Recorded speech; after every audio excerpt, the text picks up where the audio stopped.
अस्सलाम वालेकुम, मेरे साथ असद तूर मौजूद हैं और इस वक्त हम थाने के बाहर मौजूद हैं। मारगला थाने के बाद मतीउल्लाह जान साहब इस वक्त जो है वो यहाँ से रवाना हो चुके हैं, लेकिन अभी ज़मानत पे उनको ले जाया जा चुका है। अब क्या नतीजा आता है इसके हवाले से, क्योंकि सारा केस असद तूर साहब देख रहे थे और हमें तफसील बताएंगे कि एक्चुअली ये सारा प्रोसेस जो है किस पोजीशन तक पहुँचा है।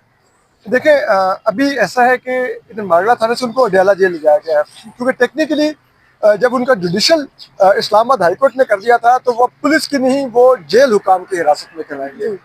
तो यहाँ से अडयाला जेल उनको पहुँचाया जाएगा, अडयाला जेल उनको दाखिल किया जाएगा। मीनवाइल जो रोबकार है, जो उनकी जमानत के कागज होंगे, जो अदालती ऑर्डर के तहत होंगे, वो जेल हुकाम को मौसूल होंगे।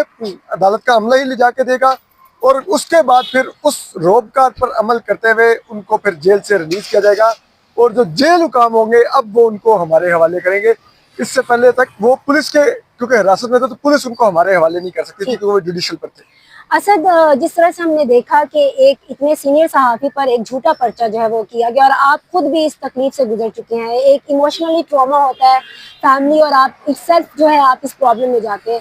ये सिलसिला कब तक जारी रहेगा? सच बोलने की इतनी बड़ी सजा क्यों है? क्या हमारी सहाफ़ती तंजीमें या कोई और ऐसा इदारा नहीं जो हमारे लिए एक बैरियर क्रिएट कर सके ताकि हम इस मसले से बच सकें? देखिए, इसमें अगर आप देखें तो हमारी सहाफ़ती तंजीमों का तो मुझे बहुत माज़रत से बहुत अफसोस हुआ है किरदार पर। उन्होंने एक एहतजाज तक नहीं किया मतीउल्लाह साहब के लिए, मज़म्मती बयानात जारी किए, लेकिन क्यों हम एहतजाज नहीं कर सके? पिछले दौर में तो हम बात बात पर एहतजाज करते थे, ठीक है, अब क्यों नहीं वो एहतजाज होते? और दूसरी बात यह है कि ये जो आप कह रही हैं कि ये कब ख़त्म होगा सिलसिला, मेरे ख्याल में ये कभी ख़त्म नहीं होगा। हम एक ऐसी रियासत में रहते हैं जहाँ पर आपके हक और सच पर होने की सबसे बड़ी दलील जो होती है कि रियासत आपसे खाइफ होकर आप पर मुकदमे दर्ज करे। रियासत ये कहना शुरू कर दे आप सहाफ़ी नहीं हैं। ये आपके लिए सर्टिफिकेट है आपके सहाफ़ी होने का। जिन लोगों को रियासत सर्टिफिकेट दे सहाफ़ी होने का, इसका मतलब है वो रियासत के माउथ पीसीज हैं। तो हमें इस रियासत से सर्टिफिकेट चाहिए है, ना ये मुकदमात हमें खामोश करवा सकते हैं। अगर ये मुकदमा दबाव रियासत के टैक्टिक सहाफ़ियों को खामोश कर सकते होते, आप भी सहाफ़त में कर सकते, मैं भी इधर ही धक्के खा रहा हूँ।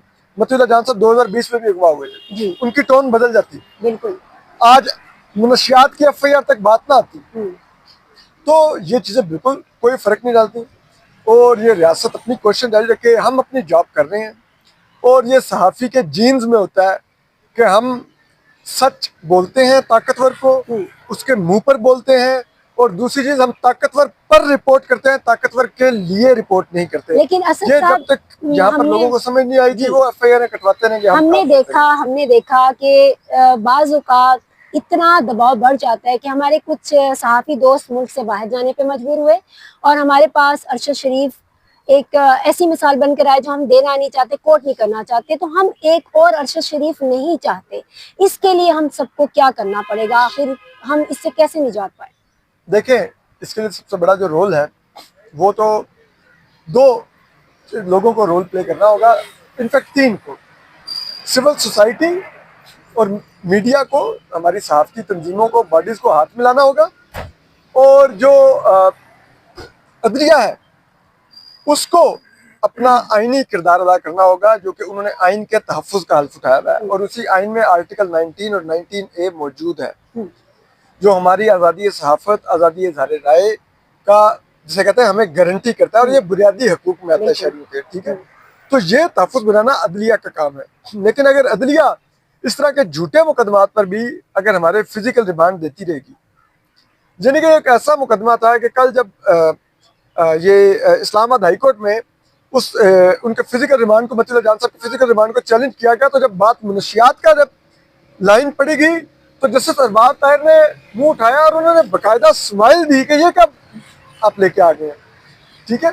तो जब इतने फ्रिवलेस मुकदमात हो तो ये ना सिर्फ मुकदमात उठा के बाहर फेंकने होंगे, बल्कि एक डिटरेंस क्रिएट करने के लिए इन लोगों के खिलाफ जो लोग मुकदमात दर्ज कर रहे हैं, इनके खिलाफ FIR कटवानी होगी। अदलिया को ऑर्डर करना होगा कि जिसने झूठा मुनशियात डाली है मतीउल्लाह जान पर, अब उसके खिलाफ मुनशियात का मुकदमा दर्ज किया जाए।